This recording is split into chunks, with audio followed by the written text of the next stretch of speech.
Mizuno s'est lancé sur le marché de la balle. Il a sorti 3 sortes de balles. Nous allons tester aujourd'hui la MPS qui est sur le même créneau que la célèbre Pro V1X. Sébastien sera bien sûr notre testeur. C'est un vrai challenge parce qu'on est dans le très haut de gamme. Donc on va le tester sur quel domaine de jeu? On va déjà travailler sur le secteur du petit jeu. Autour du green, à 10-15 mètres du trou. Et également avec le putter pour ressentir la différence au niveau du toucher. Et ensuite on va aller sur le parcours, on va essayer de faire des attaques de green avec un fer 8 par exemple pour voir si la balle prend un peu de backspin. Puis évidemment sur le drive s'il y en a une plus performante que l'autre. Qui est plus longue que l'autre, la distance, le drive. Allez, c'est parti, on y va.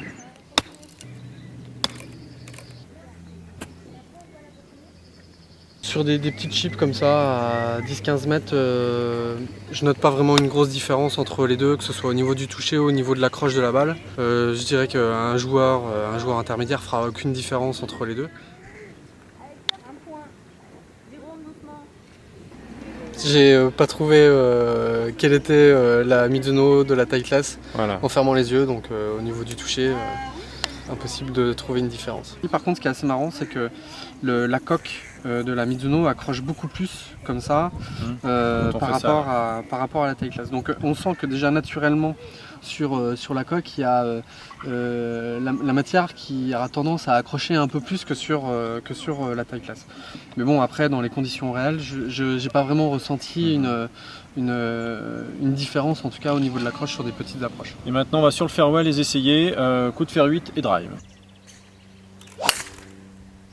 Mes deux meilleurs drives, ils sont exactement à la même distance. Ils sont là, regardez, je vous les montre.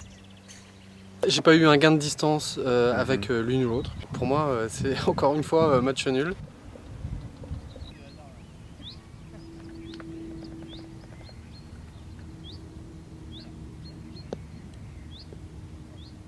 Encore une fois, j'ai vraiment pas senti de différence au niveau du toucher avec mon fer 9, que ce soit la taille classe ou la Mizuno. Il n'y a vraiment pas une des deux balles qui ressort plus que l'autre, que ce soit en distance sur le driver, ou au niveau du toucher au petit jeu ou au putting, ou sur des coups de fer 9. Pour moi, c'est match nul.